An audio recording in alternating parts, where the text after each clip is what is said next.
ಸ್ನೇಹಿತರೆ ನಮಸ್ಕಾರ. ನಾನು ಈಶ್ವರ ತೀರ್ಥ ಕೂಡ್ಲಿಗೆರೆ ಮಾತಾಡ್ತಾ ಇರೋದು.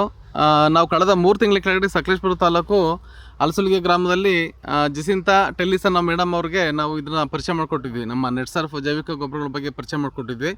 ವೆಂಕಟೇಶ್ ಗೌಡ್ರ ಮೂಲಕ ಮತ್ತು ಯೋಗೇಶ್ ಸರ್ ಮೂಲಕ ಪರಿಚಯ ಮಾಡಿಕೊಟ್ಟಿದ್ವಿ. ಮೇಡಮ್ ನಮಸ್ತೆ. ನಮಸ್ತೆ ಸರ್.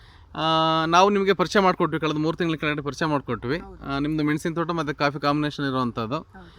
ನೀವು ಅದನ್ನ ಒಪ್ಕೊಂಡ್ರೆ ಆಗ್ತೀನಿ, ನಾನು ಉಪಯೋಗಿಸ್ತೀನಿ ಅಂತೇಳಿ ಒಂದು ಭರವಸೆ ಇಟ್ಕೊಂಡು. ಹೌದು, ಯಾಕೆಂತ ಹೇಳಿದ್ರೆ ನೀವು ಅದರ ಬಗ್ಗೆ ಮತ್ತು ವೆಂಕಟೇಶ್ ಗೌಡ್ರ ಅದ್ರ ಬಗ್ಗೆ ತುಂಬಾ ಮಾಹಿತಿ ಕೊಟ್ಟರು. ಹಾಗೆ ಅದು ತುಂಬಾ ಒಳ್ಳೇದಂತ ಹೇಳಿದ್ರು. ಅದಕ್ಕೂ ಇದರಲ್ಲಿ ಎರೆಹುಳ ಜಾಸ್ತಿ ಆಗ್ತದೆ ಅಂತೇಳಿ, ಮಣ್ಣು ಫಲವತ್ತತೆಯನ್ನು ಪಡೆಯುತ್ತದೆ ಅಂತ. ಸೊ ಅದಕ್ಕೆ ನನಗೆ ಆಯಿತು ಅಂತ ಅನಿಸಿತು, ಅದನ್ನು ನಾನು ಒಪ್ಪಿಕೊಂಡೆ. ಓಕೆ, ನೀವು ಅದನ್ನ ಫಸ್ಟ್ ನೆಲಕ್ಕೂ ಹಾಕಿ ಅಥವಾ ಸ್ಪ್ರೇ ಫಸ್ಟ್ ಸ್ಪ್ರೇ ಕೊಟ್ಟ ಆಮೇಲೆ ನೆಲಕ್ಕೆ ಹಾಕಿದ್ದ?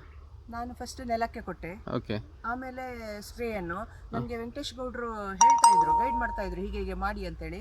ನಾನು ಅದ್ರ ಪ್ರಕಾರನೇ ಮಾಡ್ತಾ ಇದ್ದೆ. ಓಕೆ. ನೋಡಿ ಸ್ನೇಹಿತರೆ, ಇವರು ಬೋಟಲ್ ಮಾಡ್ತಾ ಹೋದ್ರು ಅಷ್ಟೇ. ಅಂದರೆ ನನಗೆ ಅದೇನು ಗೊತ್ತೇ ಆಗ್ತಾ ಇಲ್ಲ, ಅದು ಬಾಟ್ಲ್ಗಳನ್ನೆಲ್ಲ ಹೀಗೆ ಅಂತ ಹೇಳಕ್ ಬರಲ್ಲ. ಅಂದರೆ ಅವ್ರು ಏನು ಹೇಳ್ತಾರೆ ಅಂತ ಕೇಳ್ತಾ ಹೋದೆ ಅಷ್ಟೇ ಅಂತೇಳಿ. ಇದಾದ್ಮೇಲೆ ಏನು ರಿಸಲ್ಟ್ ಅನಿಸ್ತು ಮೇಡಮ್ ಎಲೆ ಇದರಲ್ಲಿ? ನನಗೆ ಅಂತ ಹೇಳಿದ್ರೆ ಅದು ಹಳದಿ ರೋಗ ಬಂದಿತ್ತು ಪೆಪ್ಪರಿಗೆ. ಅದು ಸ್ಪ್ರೇ ಮಾಡಿದ್ಮೇಲೆ ಬುಡಕ್ಕೆ ಕೂಡ ಹುಯ್ದಿದ್ದೇವೆ, ಸ್ಪ್ರೇ ಕೂಡ ಮಾಡಿದ್ದೇವೆ. ಅದ್ರ ಮೇಲೆ ನನಗೆ ಸ್ವಲ್ಪ ಕಂಟ್ರೋಲಿಗೆ ಬಂದಿದೆ ಹಳದಿ ರೋಗ.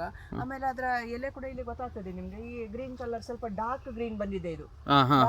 ಹೌದು, ಕರೆಕ್ಟ್. ಸೊ ತಿಕ್ಕ ಕೂಡ ಕಾಣ್ತಾ ಇದೆ, ಅದು ಎಲೆ ದಪ್ಪ ಇದೆ, ಎಲೆ ಸ್ವಲ್ಪ ದಪ್ಪ ಆಗಿದೆ ಅಂತ ಅನಿಸ್ತಾ ಇದೆ ನನಗೆ. ಹಾಗೆ ಅದು ಒಳ್ಳೇದಂತ ಅನಿಸ್ತಾ ಇದೆ. ಆಮೇಲೆ ಕಾಫಿಗೆ ಕೂಡ ಶಾರ್ಟ್ ಬೋರರ್ ಬಂದಿತ್ತು, ಅದಕ್ಕೂ ಕೂಡ ನಾವು ಸ್ಪ್ರೇ ಮಾಡಿದೆವು. ಪೆಪ್ಪರಿಗೆ ಹೇಗೂ ಸ್ಪ್ರೇ ಮಾಡುವಾಗ ಅದಕ್ಕೂ ಆಗಿದೆ.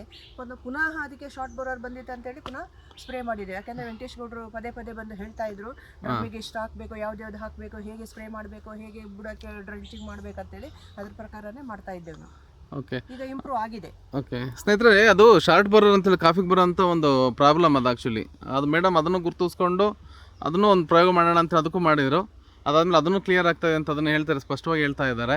ಈಗ ಏನು ಅನ್ಸುತ್ತೆ ಮೇಡಮ್, ಟೋಟಲಿ ಇದು ಒಳ್ಳೇದು ಅನ್ಸುತ್ತಾ ಒಂದು ರೈತರಿಗೆ? ಒಳ್ಳೇದಂತ ಅನ್ಸುತ್ತೆ. ಹಾಗೆ ಉಳಿದವರು ಕೂಡ ಇದನ್ನು ಬಳಸಿದ್ರೆ ಒಳ್ಳೇದು, ಯಾಕಂದ್ರೆ ಮಣ್ಣಿನ ಫಲವತ್ತತೆ ಜಾಸ್ತಿ ಆಗ್ತಾ ಇದೆ ಅಂತ ಅನಿಸ್ತದೆ ನನಗೆ.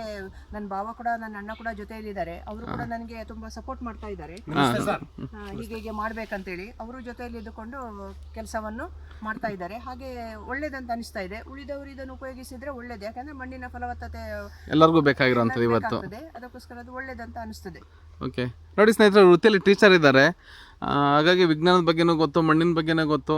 ಹಾಗಾಗಿ ಇದನ್ನು ನಾವು ಹೇಳಿದಾಗ ಅರ್ಥ ಮಾಡ್ಕೊಂಡು ಒಂದು ಪ್ರಯೋಗ ಮಾಡೋಕ್ಕೆ ಶುರು ಮಾಡಿದ್ರೆ ಇವತ್ತು ಈ ರಿಸಲ್ಟ್ ನೀವೇ ನೋಡ್ತಾ ಇರ್ಬೋದು ಅವ್ರ ತೋಟದಲ್ಲಿ ಎಷ್ಟು ಚೆನ್ನಾಗಿದೆ ಅಂತೇಳಿ.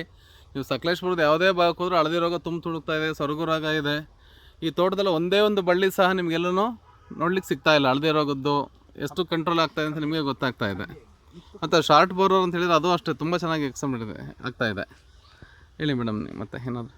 ಅಲ್ಲ, ಇದು ಒಳ್ಳೇದು ಅಂತ ಹೇಳಿ ಅಷ್ಟೇ. ಯಾಕಂದ್ರೆ ಶಾರ್ಟ್ ಬೋರರ್ ಅಂತ ಹೇಳಿದ್ರೆ ನಿಮ್ಗೆ ಹೇಳ್ಬಿಡ್ತೀನಿ ನೋಡಿ ಸರ್. ಶಾರ್ಟ್ ಬೋರರ್ ಅಂತ ಹೇಳಿದ್ರೆ ಈ ಗಿಡದ ರೆಕ್ಕೆಯಲ್ಲಿ ಇಲ್ಲಿಗೆ ಒಂದು ಹುಳ ಬಂದು ಕೂತು ಕಟ್ ಮಾಡುತ್ತೆ, ಅಲ್ಲಿಗೆ ಆ ರೆಕ್ಕೆನೇ ವೇಸ್ಟ್ ಆಗುತ್ತೆ. ಸೊ ನಾವು ರ್ಯಾಪಪ್, ಇಂಟ್ಯಾಕ್ಟು ಮತ್ತು ಬಯೋನಿಟಿನ ಇದನ್ನು ಯೂಸ್ ಮಾಡಿ ಸ್ಪ್ರೇ ಕೊಟ್ವಿ. ಆ ಸ್ಪ್ರೇ ಕೊಟ್ಟ ಮೇಲೆ ಇದು 100% ಕಂಪ್ಲೀಟ್ ನಿಲ್ಲಾಗಿದೆ. ಓಕೆ, ಈಗ ತೋಟ ಶಾರ್ಟ್ ಬೋರರ್ ಫುಲ್ ಕಂಟ್ರೋಲಿಗೆ ಬಂದಿದೆ. ಸೊ ಪೆಪ್ಪರ್ ಅಷ್ಟೇ ತುಂಬಾ ಚೆನ್ನಾಗಿ ಕಾಣ್ತಾ ಇದೆ. ಅಕ್ಕಪಕ್ಕ